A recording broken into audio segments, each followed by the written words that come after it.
Let's move on to, wow, this is a happy day. Another possibility of appalling violence being released upon the American people. A dirty bomb in your neighborhood. How do we stop it? How likely is it? Alison Barry, our resident defense specialist and war games columnist with FoxNews.com, here in the studio. Good to see you, Alison. Thank you for having me, Jonathan. This is a very serious issue and something that those who are charged with keeping us safe are extremely worried about.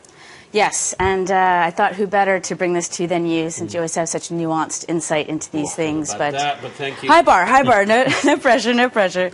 No, it is, and I'm sorry to bring bad news, but the good news is that there are some good news, bits and bobs about how we're treating this threat. There's been lots of discussion about the threat, external threat from North Korea, right, with the nuclear threats, but not as much talk or on the radar as much about the internal threat. And I thought I really wanted to highlight this because I think it's important. And it's a real threat.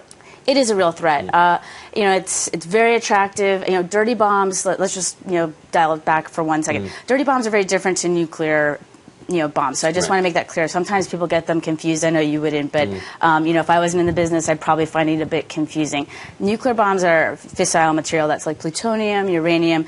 Dirty bombs is when you take radiological sources and you combine them with a conventional bomb. So that could be a car bomb, it could be any sort of standard bomb that our viewers would be familiar with, kind of improvised explosive devices. And then it spreads radioactive material. Exactly. So the three key things to remember there, no one ever believes me, Jonathan, when I say this, but they're not actually all that lethal in terms of the radiation. I know it sounds implausible, but that is the truth. Even if they manage to get their hands, terrorists manage to get their hands on a lot of radiological source, it's still not going to be that lethal in terms of the exposure to the radiation. The people in the blast, the second key thing is that in the blast zone, sure, that's going to inflict some casualties. Sure. But the third thing is that really it's an instrument of fear, a dirty bomb. So I just want to reassure people before we dive into this a little bit more that it is an instrument of fear. And sowing fear is one of the main aims of terrorism. Obviously. Exactly. Obviously, it's an objective of terrorism. So just this week, the good news is that some radiological source was secured. It was in Philadelphia. It was a pretty hefty amount, but they went radiological material. Yes, radiological material. Who had it?